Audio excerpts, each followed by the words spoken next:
When I was a kid, I was constantly plagued by the dark and nefarious forces of boredom. Like my siblings before me, my mom sometimes needed me to sit down and shut up for a few hours, and there were times when Cartoon Network and Nickelodeon just didn't cut it. I don't want to watch Squirrel Boy. It's Squirrel. I want to watch SpongeBob. And with the power of home video, I could anytime I wanted. Although I was a 2000s kid and I grew up when DVDs were coming into fashion, I had plenty of them, my collection of VHS tapes were always a little more important to me. Besides, I could just get DVDs from the library. With the power of, What does VHS stand for? What? Video home system, I could watch nearly any older show or movie my little heart desired. SpongeBob? Right there. Winnie the Pooh? Staple. The Jungle Book 2?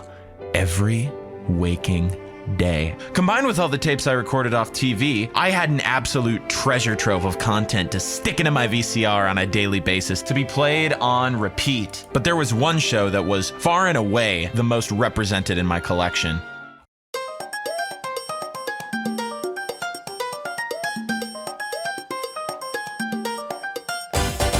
I had so many of these little red pieces of garbage. I guess I do only mean the boxes. The tapes were the usual color. And that wasn't even the extent. If I wanted to watch one of the movies, I had 4 of them on VHS, and you better believe I wore all of them out. I know the first movie like the back of my hand. Don't test me. I even had some of the earliest Johto tapes appropriately decked out with hard gold and silver cases. Much better than the little cardboard pieces of crap the Kanto tapes came in. Combined with all the Pokemon I recorded off TV, especially the Pokemon Master Marathon, which led up to the premiere of Pokemon Diamond and Pearl, only on Cartoon Network, there was no shortage of the anime in my household, which proved very helpful when we could no longer afford cable. Recently, though, I started thinking about those tapes again. There's a kind of cutoff point in the mid-2000s when VHS tapes stopped being made, poof, just like that. And even before that, DVDs were starting to take over. It got me thinking, while it would be virtually impossible to do a complete history of Pokemon home video releases as a whole, even if I just focused on DVDs, it could be totally feasible to look over the various VHS releases that this franchise has to offer, looking at how the branding and packaging changed and how the contents on the tapes themselves continued to evolve over the years until, eventually, they met their untimely end. At least provided I stick with the American tapes. Europe, Japan, and Australia all have completely unique releases that I have no first-hand experience with. It could be a way to not only relive my childhood nostalgia by viewing some of these episodes and movies the same way that I did all those years ago, but also to talk about aspects of these antiquated releases that never seem to get brought up anymore, and even to shine a light on some more obscure releases that not as many people got to experience. Sure, everyone had a million of these red Kanto tapes, but how many of you got to grow up with the seasons that came after that on the same format? So today, we'll be taking a walk down memory lane and hopefully learning about some releases you might not have seen before. This is a look back on the history of American Pokemon VHS releases. That's a mouthful. And yes, I've completed my transition into Pat Mac, thank you for asking.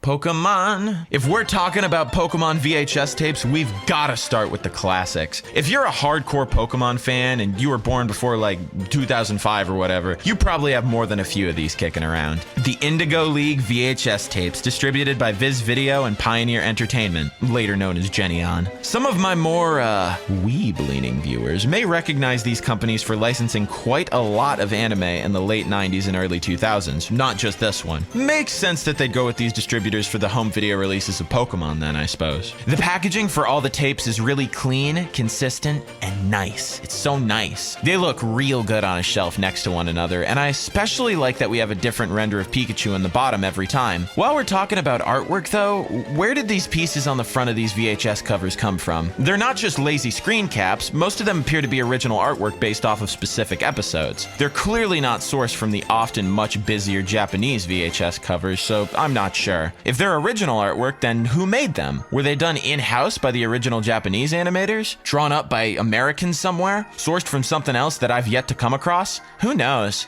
All I know is that most of them look great. Anyways, the artwork isn't the only thing that's on point. Like I said, this branding is wonderfully consistent. At least until they started making the boxes yellow. So this is kind of complicated. The Indigo League is actually technically divided into 2 seasons. And so it seems like The second season episodes are on tapes with these yellow boxes that have these pictures of other Pokemon on the sides, rendered as individual colors, which I think does look nice. But it does create an issue, one, with the consistency. My eyes will never get used to these boxes. I never own any of these ones. And two, because about at that midway point between season 1 and season 2 of the Indigo League, 4Kids just mixes up a bunch of episodes. Our Hero Meowth actually seems to be the only tape affected by this, but it's still really jarring because this tape came out after the tape Water Blast, which contains episodes 58, 59, and 60, and is volume 19, whereas Water Blast is volume 18. But instead of containing 61, 62, 63, it actually contains 52, 53, and 61, because Princess versus Princess and the perfect hero are just wildly misplaced. This happens on streaming services to some degree too. Me and a friend were trying to watch through the Indigo League, and I think we missed the perfect hero straight up because it's just screwed. Now that I think of it, this isn't actually entirely a 4Kids thing. It also relates to the anime having a lot of reschedulings in Japan after the Electric Soldier Porygon incident. I don't want to get too far into it right now, but suffice it to say, it weirdly screwed up the VHS timeline. But anyways, yeah, basically the second half of the Indigo League tapes have these yellow boxes that are cool in their own right, I guess, and consistent with each other, but I don't like them because to me, the Indigo League is just the Indigo League, and red is more of a Pokemon color than yellow, and I don't like, the logo is already, is bad. There's two types of tapes that are consistent with each other, with themselves, but not each other. Front cover, boom, you got the Pokemon logo. You've got the title of the tape written in classic Gotta Catch 'Em All font. God, there's another interesting subject. That old branding. Only 90s kids remember. Both sides of the tape are identical too. Red, got a nice Pokemon video logo and consistent text layout. Loving it. The backs also have amazing, bright, and vibrant artwork, a little header, and a description of the episodes contained within, followed by a list of the episodes contained within. Each tape contains 3 episodes of the show, and they're all in chronological order, excluding the banned episodes, of course. No guns or titties for you. The tapes were released gradually, covering pretty much the entirety of the Indigo League, from Pikachu I Choose You to Friends to the End. Because of the 3 episodes apiece format, these tapes exclude Palette Party Panic, the final Indigo League episode. Another thing I really like about the back covers is that they allowed another episode on the tape to get attention. Usually the titles and front covers of each tape only really focus on one of the episodes included. Like this Pikachu Party tape. It's got Pikachu's goodbye. You can see that. But the back cover shows off that it also includes the Bridge Bike Gang and Ditto's Mysterious Mansion. I don't like how little attention the one-off characters get though. This is Duplica Erasure. While we're talking about these tape covers though, I hate Psychic Surprise. Specifically, not only are Gengar's eyes the wrong damn color, but look at this artwork. This is clearly supposed to be a scene from the Tower of Terror. You know, the episode where Ash and friends go to the Pokemon Tower to catch a ghost Pokemon so that Ash can beat Sabrina and Ash fucking dies. And then he just vibes with Ghastly Haunter and Gengar for a while and messes with Misty. The one that got banned for 9/11 because I'm getting off track. My point is, this VHS cover is clearly derived from this episode. But here's the thing. That episode isn't even on the tape. It contains the episode immediately preceding it, but not the episode itself. What makes this particularly egregious is that literally all 3 of the episodes that are actually on the tape would have made for great VHS covers. The Ghost of Maiden's Peak and Bye Bye Butterfree in particular are 2 of the most iconic episodes of the entire series. Like, what? This is one of the best sets of 3 episodes in the entire series, and they just couldn't draw anything from any of them. Okay, pointless rant over. I'm sure you all care very much, but I gotta move the video along. The rant's gotta end. So, what do you see when you pop in one of these ancient pieces of gold? An FBI warning. You better not illegally copy these tapes, otherwise... Wait, just the fact that we're watching VHS footage of an FBI warning in a non-VHS format, doesn't that immediately imply that some unauthorized reproduction's been done? Moving along. After the FBI warning, it sort of depends what you get. To my understanding, it changes a bit as the tapes go on. The first few tapes lack any kind of trailers at the beginning and go straight from the FBI warning to the logos of 4Kids, Viz, and Pioneer Entertainment. A ways into the run of these tapes, this promo for the first movie's theatrical release starts popping up. Naturally, this being a trailer for a theatrically released children's film in the late 90s, it is narrated in spectacular fashion by Don LaFontaine. You might not know that name, but you know the voice. He's the dude who used to narrate every single movie trailer. He said "in a world" a lot. Not in this trailer, though. In a world. There, I said it. Happy. I like that this trailer is so sparse on clips from the actual movie. It was out in Japan already when all these tapes came out, but they wanted to keep it a surprise, I guess, and I think it works really well. And holy shit, wait a minute, this trailer must be really early because when they do use movie footage, it's from the Japanese theatrical version. Either that or they just mixed up the footage or something. Oh, I should probably explain what I'm talking about.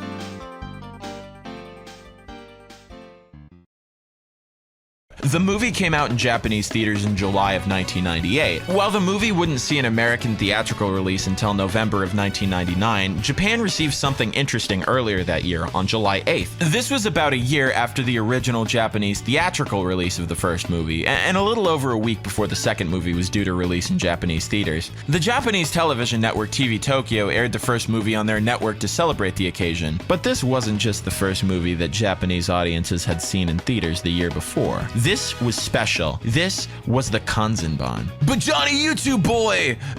Girl, I can't tell. It's a feminine name, but like a dude voice. What's a Kanzenban? I'm a dumb, stupid baby American and I don't speak the Japan words. Well, neither do I. This is awkward, but I am good at using Google, unlike you, and so I'll explain it to you. This whole part of the video has been very condescending. I'm sorry. Have a seat. Make yourself at home. Let me make it up to you. I'll make you some tea. I'll brew you some tea. I won't yell at you anymore. So, according to Dilgasu's Backpack, a wonderfully informative Pokemon fan site, the word Kanzenban in this context means something like full version, unabridged edition, or special edition. Dilgasu likens it to the special editions of the Star Wars movies. Mewtwo already shot first in the original though, so they couldn't change that part. Wait a minute, but the English title is Mewtwo Strikes Back, implying that, oh my god! Then, if this is a special, complete edition, and the original theatrical version is implied to be incomplete, or somehow not special in comparison, what's different exactly? The most substantial edition is 10 new minutes of footage being added to the beginning of the movie in the form of the Birth of Mewtwo short, which is really interesting in its own right, but very much beyond the scope of this video. The relevant difference is what they did to the film itself. A lot of shots have been cleaned up with redrawn elements, and most notably, some computer-generated ones as well. Compare these doors, for example. So, why is this version of the movie so relevant? Well, if you've ever seen the first movie, there's a good chance you remember those CG doors. That's because the entire reason the Kanzenban version was made was to update the visuals of the movie and make them look nice and flashy for the US release. The Japanese theatrical version is actually stupid rare now as a result, because no other country got that cut of the movie to my knowledge, and the Kanzenban is now effectively the default version of the film, even in Japan, with the original theatrical version only seeing a VHS and Laserdisc release in 1998, before all subsequent releases of the film used the Kanzenban instead, including a reissued Japanese VHS. Side note, if you ever want me to cover this topic more in depth, please let me know. I mean that. Comment about it, because it's a very strong area of interest for me, and I absolutely will. Just thought I'd put that out there. So, that's a very long-winded way of saying that the US version of the movie has CG doors, and the movie's always had CG doors in America, but the promo on old VHS tapes and a lot of other initial promotional material for the movie, like the music video for M2M's Don't Say You Love Me, that's another rabbit hole I could take you guys pretty far down, has hand-drawn doors, and I personally think that's interesting. Anyways, later tapes, presumably those which came out after the first movie's theatrical release on November 10th, 1999, which would make The Great Race the first tape this applies to, include a promo for other Pokemon home video releases. I do like that they had an ad for these, not that they needed to. It was Pokemon in the late 90s. Kids were bound to beg for these tapes wherever they saw them. I mean, they already had at least one. They had to have known that there were more. This is hilarious. It's an incredibly comfy promo, though. Veronica Taylor, in character as Ash, narrates over an instrumental version of the original theme song with very intense and dramatic sound effects. The CG Pokemon logo at the beginning is definitely a relic. It's the little things with this commercial. Ash says, "The more you watch," I can't do Ash. The more you watch, the more you can learn. The more you watch, the more you watch. Ash says, "The more you watch, the more you learn." Watching Pokemon isn't gonna teach you shit except for more about Pokemon. I'm also a big fan of these, like, children's arts and craft level graphics when he shows off all the characters in the show. Oh, and he also mentions Viz Media's line of Pokemon books. My god, that's yet another can of worms. We're gonna have to move on now for the sake of everyone's time. After whichever promo was on your tape concluded, you were greeted by the glorious aesthetic masterpieces that were the late 90s 4Kids and Viz logos. The cool color schemes and use of sound here really makes them relics of a bygone era, and seeing them on the VHS itself is a religious experience. Pioneer Entertainment just gets white text on a black background cause they're boring. ring. After this, you are of course greeted with the iconic theme song as you settle in for an evening of adventure with your friends Ash, Brock, and Misty. As I mentioned, you will then be treated to 3 episodes in chronological order. Interestingly, there's one exception to this rule, which is the tape Picture Perfect. That tape bafflingly contains 4 episodes, 54 through 57. Don't know why they decided to make that decision in the middle of the run, but so be it. If they were willing to bend the rule once, I don't see why they couldn't have bent it for the last tape too. Get some Palette Party Panic on there. Seems like kind of a weird decision, but okay. Between every episode, you'll get a small snippet of the theme song to serve as a transition in place of the ad breaks. The Who's That Pokemon segment for each episode would be left intact, much the same as on DVD releases and on streaming platforms, with no commercial break in the middle, so you only have a few seconds to guess the Pokemon, which I honestly like better, but I can also recognize Gen 1 silhouettes in my sleep, so I might be a little biased. After all 3 episodes had concluded, you'd be treated to the Pokerep, just as in the broadcast version of the show. The difference is, in the broadcast version of the show, you only get about a fifth of the Pokerep each time. It was formatted to work with the Kids WB airing schedule, so you'd get a different segment of the Pokerep for each of the 5 days of the week. As such, in the home video version, any references to the 5 days of the week or the fact that it's only a portion of the Pokerep and that you would need to keep tuning in to learn all the Pokemon are cut and replaced by new lines. Although, for newer fans, this might actually be the more familiar version of the song. It's certainly the definitive one in my mind. I should note that this Pokerep segment is only included on earlier tapes, however. You see, in the original Indigo League run of the anime, the Pokerep was only shown with every episode from episode 1, Pokemon I Choose You, to episode 57, The Breeding Center Secret. But wait, the Indigo League run lasted for 80 episodes. How can this be? Well, starting from episode 58, riddle me this, the Pokerep at the end of each episode was replaced by a segment called Pikachu's Jukebox, where a different original song would be played every episode. And for those of you who might be wondering, the first song ever shown on Pikachu's Jukebox was What Kind of Pokemon Are You? So, when did the tapes drop the Pokerep?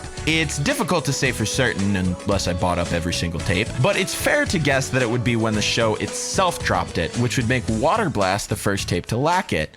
Lucky for me, I found a video rip. I mean, legally watched the tape to confirm that it contains a Pikachu's Jukebox segment instead, and it doesn't. In place of the Pokerep is nothing, just rolls the credits and ends. That's kinda dumb. Seems a little lazy. But anyways, on most tapes, after the Pokerep, or lack therefore of, and the credit sequence, you are treated to a variety of promos, the likes of which spark intense nostalgia within me to this very day. Since this channel always seems to come back to me analyzing the intricacies of ancient commercials that have some sort of relation to Nintendo, let's talk about some of them. Hey, little buddy, want a ride? Pikachu! Yeah, whatever.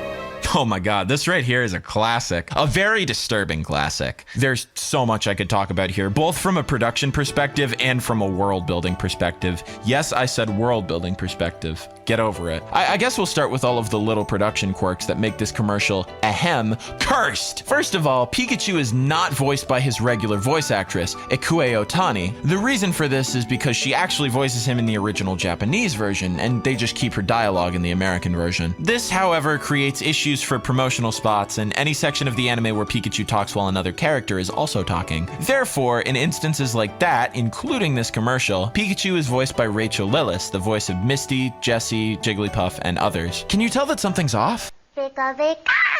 Pikachu! Secondly, the animation on the Pokemon seems to be original to this commercial. This seems like an obvious point, right? But it's weird to me. Who produced this animation? Was it the original studio behind the anime? All the Pokemon look good and on model, but the way they move feels off for some reason. That might just be because they're in a live-action environment? Not sure. But of course, where this commercial really shines is the plot. Do commercials have plots? Is that the right term? I don't care. Basically, this creepy bus driver is driving a bunch of Pokemon towards inevitable doom. He crushes his goddamn bus, and instead of resulting in a very bloody pile of scrap metal, he somehow ends up with a light blue Game Boy Pocket with an awful, freaky, stretchy screen that all of the Pokemon push up against. Ew! The commercial then shows it to be Pokemon Red and Blue, but this raises a few questions for me. For one thing, why is it specifically a Game Boy Pocket? That was a big bus. For another, how are the Pokemon displaying in color? This console isn't capable of color. I don't know how I feel about this commercial, honestly. It's pretty morbid when you think about it.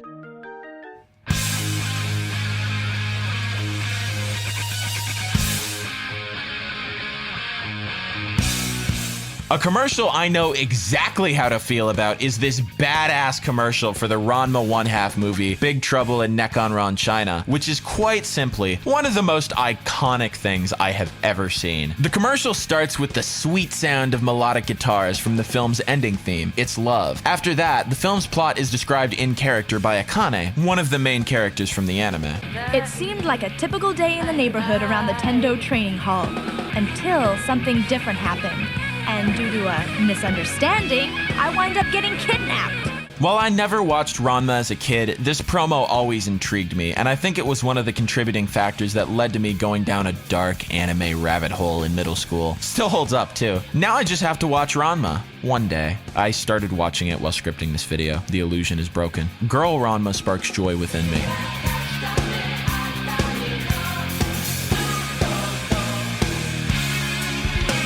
Available now in stores everywhere.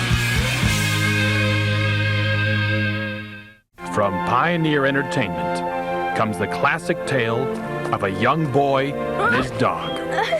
This one always threw me off as a kid. It's for the 1997 film adaptation of the 1975 TV adaptation of the 1872 novel, The Dog of Flanders. Unlike Ranma, which I learned about more in subsequent years because, you know, long-running classic anime based off a manga by a notable author that was wildly popular and culturally significant as one of the first anime to gain notoriety in the US, I have never once learned another thing about The Dog of Flanders, I guess until I decided to make this video. But this trailer acts like it's this revered classic everyone knows, like an old Disney movie that's just come out of the damn vault or something. The original novel is apparently quite a revered children's classic in Japan, Korea, and the Philippines, according to Wikipedia, but in America, you could live an entire lifetime never having heard the words Dog of Flanders strung together in that particular order. I guess what also really makes this for me is the narrator and the dramatic tone, maybe even a bit too dramatic for a Pokémon VHS tape. Oh, Grandpa, what am I Life gonna do? is hard. Life is hard. In conclusion, I still know next to nothing about this movie, and I think it's funnier that way.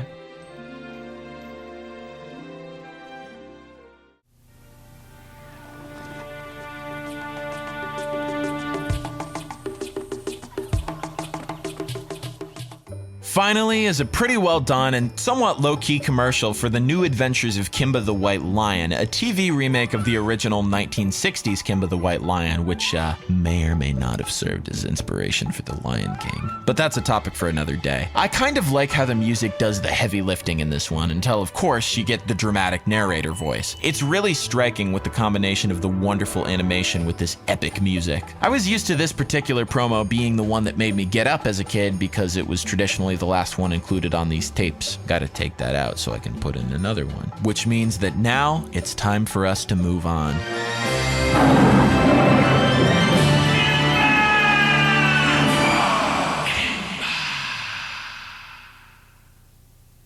Naturally, after the Indigo League episodes were finally all released on VHS, the next step for Viz and Pioneer was obviously the Johto Journeys. What about the Orange Islands? Well, the last Kanto tape was released on January 23rd, 2001. This was a good 3 months after the first episode of the Johto Journeys, Don't Touch That Dial, premiered in America on October 14th, 2000. I don't know how they managed to keep a release schedule that ended up pushing them so far behind, considering that the first tape was released on December 13th, 1998, about 3 months after the episodes that were included on it. But I also wasn't a marketing executive, crunching the numbers, coordinating with multiple external companies, and making the big decisions on when a bunch of fucking children's VHS tapes were gonna come out. Regardless, all you need to know is that on March 27th, 2001, the first two Johto Journeys VHS tapes, featuring episodes that had aired 5 to 6 months prior, hit the shelves of rental and video stores everywhere in America. Everywhere in America. Interestingly, the volume numbers are supposed to carry on from Kanto, with the first volume, A Brand New World, being listed as volume 39. The problem with that is that the last volume of the Indigo League series, Friends and Rivals, was volume 26. So I guess 27 through 38 were supposed to be reserved for the Orange Islands in case they ever decided to put those out on VHS.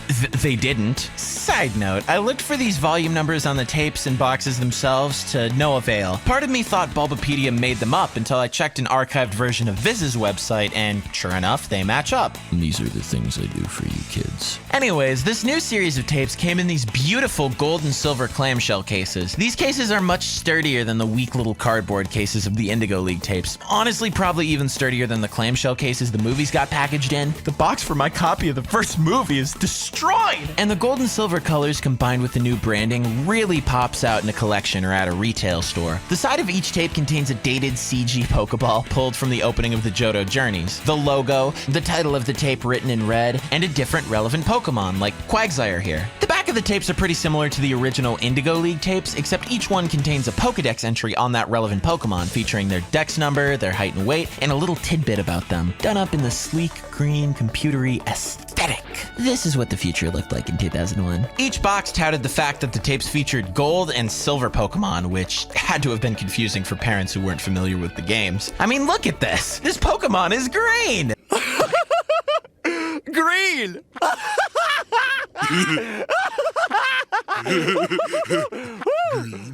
They even kept bragging about the gold and silver Pokemon on the box for like almost a year after Crystal came out. Ha! Old news. Baby tapes. Regardless, I'm sure that with this fantastic branding and the fact that these tapes could boast about having Pokemon that were once new, they sold even better than— I only had 2 of these tapes as a kid. I haven't seen any exact sales numbers. I'm sure they still made bank, but it does seem very apparent that these tapes didn't sell as well as their predecessors. Pokemon definitely peaked in popularity in North America with Kanto, so this only makes sense. I guess unless you count Go.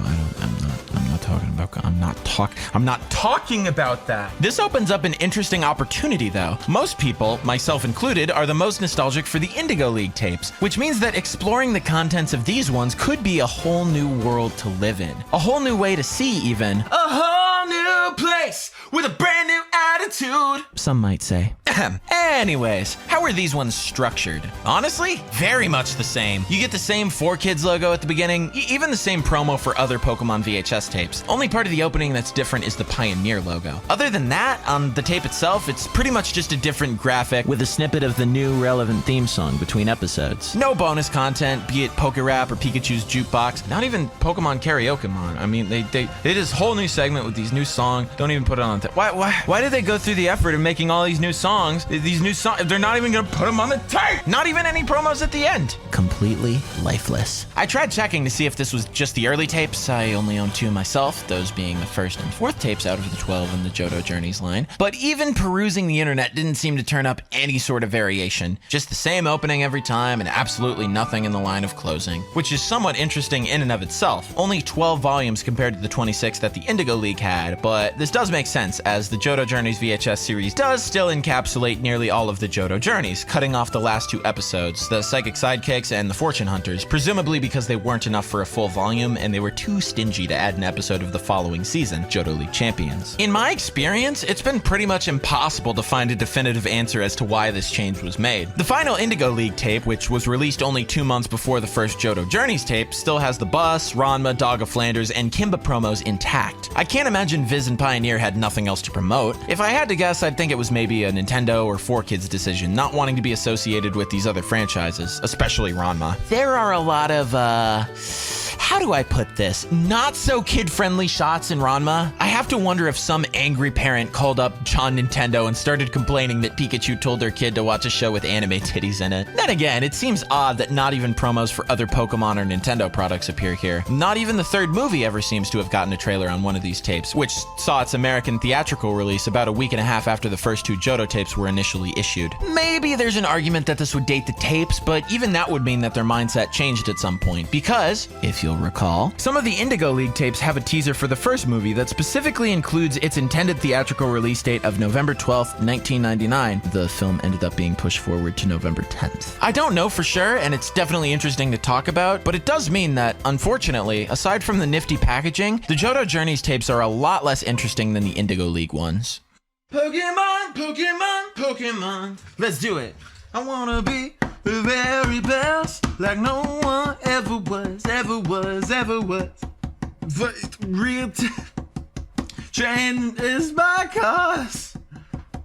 After releasing nearly the full run of the Johto Journeys on VHS by March 2002, the following season, Johto League Champions, began to hit VHS in August of that same year, about a year after the series itself started airing. Again, there's a discrepancy with the volume numbers, with volume 52 being skipped in the transition between the Johto Journeys and Johto League Champions, likely being reserved for those final 2 episodes of Johto Journeys that never saw a VHS release. You remember those, right? You were listening. While the last series of tapes was a bit disappointing on the presentation, losing the previews after the proper episodes, Johto League Champions is just a mess. First of all, while each tape still contains 3 episodes, as before, the episodes aren't even remotely in order. Just as an example, the Johto League Champions tape, teed off, contains episodes 194, 161, and 183, in that order. Presumably partially as a result of this, and the late start of the VHS releases, only 27 of the 52 episodes ended up seeing a VHS release. That's a little over half. Master Quest started airing about a month after these VHS tapes started coming out, so I have to assume they were kinda rushing through them. Gotta wonder why they didn't just skip Johto League Champions altogether like they did the Orange Islands, but oh well. Notably, this is the point where the VHS releases of the show start to divulge from the DVD releases. Each DVD release of Johto League Champions contains 7 episodes in chronological order, and over the course of their run, every single Johto League Champions episode showed up on an individual DVD volume, making the DVD releases, for the first time, definitively better than the VHS. But hey, how does the structure of these tapes compare to the 2 previous series we looked at? Well, let's start from the beginning and compare.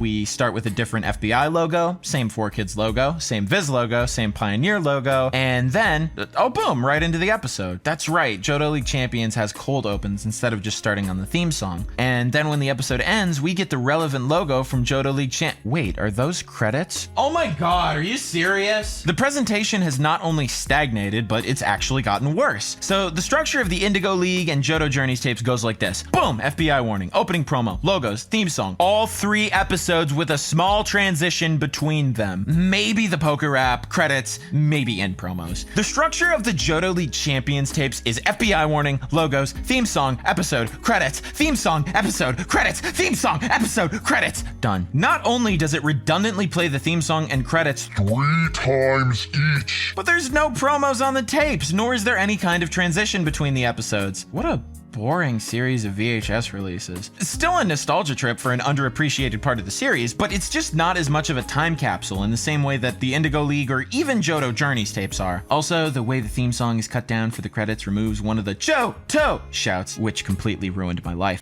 Born to be a winner, born to be the very best. Pokemon. Born to be a winner. I've been up for 72 hours thinking about it. This is your fault, Viz Video. You and Pioneer are the reason my home is in a state of disrepair. Partway through the run, there was a bit of a shakeup logo-wise. I'm not 100% positive when it happened, but it was at least as early as the 5th tape in the series, volume 57, Learning to be the Best. Pioneer Entertainment was actually removed from the opening crawl. If I had to guess, I pretty strongly believe that it has something to do with Pioneer Entertainment being bought out by the Japanese company Dentsu and being renamed Jonii Entertainment. When did this happen? July 2003. When did volume 57 come out? July 2003. It's just math, baby. It's just math. So much for that shiny new logo. Speaking of shiny new logos, Viz's logo also changed to a much simpler one. Apparently this is the logo they used from 2003 to 2005, and it certainly looks that way. I love it. It's pretty aesthetic. A lot more personality than the old logo, although also a lot less animation. I have a Ranma manga that also has it. Aesthetic, Viz, logo, good. Now, while the presentation of the tape itself is stupid poo-poo garbage, the actual packaging is incredibly charming. I'm not necessarily huge on the reduced prominence of human protagonists on the artwork or the downgrade back to cardboard boxes, but I can't deny that the 3-quadrant design with contrasting colors is incredibly striking and cool looking, finally representing all 3 of the episodes included on each tape instead of just the one episode. The one episode that was sometimes wrong! I also think it's pretty funny that they use the fact that each tape is a random grab bag of episodes as a selling point by plastering the words High Voltage Collection all over the box. It's on the front, it's on the side, it's on the back, it's even paired with pictures of lightning bolts and Pikachu, just so you know that the watt count is maxed out. Did I really write that? That's like the most super nerd thing I've ever said. But anyways, the sides of these tapes are set up very similarly to Johto Journeys, although they lack the title and instead have Pikachu's high voltage face. Love that boy! The backs of the tapes are also real nice, being divided into thirds for each episode, with solid colors, screen caps, and plot summaries. memories. It's a lot simpler and cleaner than older tapes, although if I'm being honest, I do miss the original artwork, and the screen caps seem like a cheaper way of depicting each episode, but I guess when your vault count is that high, you gotta cut some corners. I need to stop, Jesus Christ. It took these guys from August 2002 until January of 2004 to finish releasing these tapes, which for 8 volumes compared to Johto Journeys 12, which took 1 year, isn't great. As previously mentioned, they started putting these out about a month before Master Quest started airing, and finished about 10 months after the first episode of Pokémon Advance aired for the first time. Though, admittedly, that was a sneak peek, showing because it coincided with the release of Ruby and Sapphire. Still, even if we assume that the first episode of Advance only aired when it was supposed to, in chronological order, the last Johto League Champions tape came out 2 months after that premiere. 2 seasons behind. Ouch. Presumably because of this, and the increasing prominence of the DVD format in the years that Johto League Champions was hitting VHS, it's pretty unsurprising that Master Quest never saw an American VHS release of any kind. I wanna be a hero.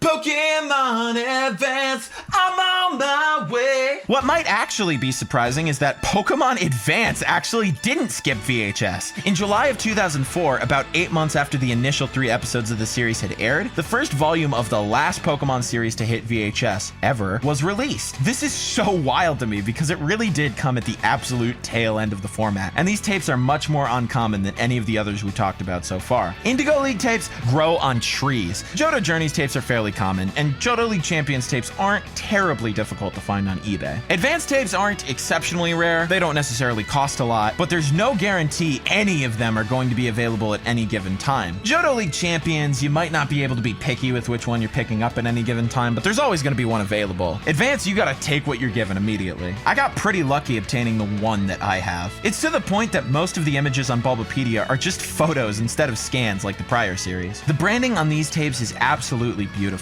Again, we have little cardboard boxes, but the artwork on them is maybe my favorite out of any of the ones we've looked at. It matches the end of the Pokémon Advanced opening, featuring a bright color scheme with the red, purple, and blue header, and graphics of relevant Pokémon on the box. Again, much like Johto League Champions, I'd have liked to see some human characters included as well, but what are you gonna do? What are you, personally, going to do about the artwork from a series of irrelevant VHS tapes from 2004, released in the twilight years of the format? I'd like to know. Not a huge fan of the little silver strip at the bottom, but it does add some consistency to the format, even if it is, a little tacky. Also, the reels of the tape itself are black, which is not something I can say about any of the other Pokemon tapes I've seen. I don't actually know what the reason for this is. I kind of assumed it could be some form of copy protection, but it doesn't seem to be, as I still captured the footage flawlessly, as I am a flawless person. Checkmate, Viz. Your all-seeing eye logo will never stop me. The sides of these tapes keep up the clean, slick aesthetic. The logo's in its own quadrant, with the pattern from the top of the front continuing through the side, then the volume number and title of the tape gets a solid pink background, and finally, on the border of the pink and the gray, we get a relevant Pokemon. The back of the tape is slick as well, divided into similar quadrants with the pattern of the top continuing. In addition, we have a gray section on the left where all 3 of the episodes on the top are listed with plot summaries, and on the right, we get stock art of a relevant Pokemon with some Pokedex information. No bio, but we do get to learn which abilities they can have. Neato. We're also told to look for more Pokémon Advance home videos available on DVD and VHS, coming soon. But for how long, Viz? How long? The presentation of these tapes is effectively the same as the later era Johto League Champions tapes. You have the same FBI warning, 4Kids logo, and slick Y2K Viz logo, followed by 3 episodes of Pokémon Advance with credits after every one and the opening being shown for each episode. Fun!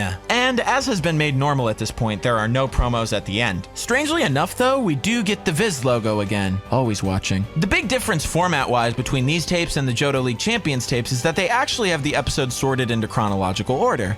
Kind of. See, these tapes were released alongside DVDs that had the same branding. You could get A Ruin with a View on either VHS or DVD. However, these DVDs had one key difference that inadvertently turned the lives of VHS collecting completionists into a living hell. You see, while the VHS tapes each contained 3 episodes, as they always had, the DVDs actually had 5 each. Because of the chronological order and the consistency of the branding across formats, obviously there had to be some kind of discrepancy or issue with releasing the whole series series on VHS. And so what happens is that each VHS tape only contains the first 3 episodes featured on their corresponding DVD volume. For example, the A Ruin with a View DVD contains episodes 1, 2, 3, 4, and 5 of Pokémon Advance. The VHS version only contains episodes 1, 2, and 3. The following DVD, Trees a Crowd, picks up where the first one left off, containing episodes 6, 7, 8, 9, and 10. The corresponding VHS release only contains episodes 6, 7, and 8. As a result of this, episodes 4, 5, 9, and 10 of Advance never saw an official VHS release, along with many others. Also, as a result, this became a selling point on the DVD releases. It includes 2 bonus episodes available on DVD only. These bonus episodes, of course, just being regular chronological episodes of the show that VHS viewers are being deprived of. Somewhat surprisingly, these VHS volumes actually made it through the entire run of Pokémon Advanced. I mean, of course, with half the damn episodes missing, but the point remains. Every DVD volume of Pokémon Advance has a corresponding VHS release. The last 2 VHS volumes of Pokémon Advance, which are also the last 2 VHS volumes that the Pokémon anime ever saw, not including movies, were released on January 25th, 2005, marking the end of an era.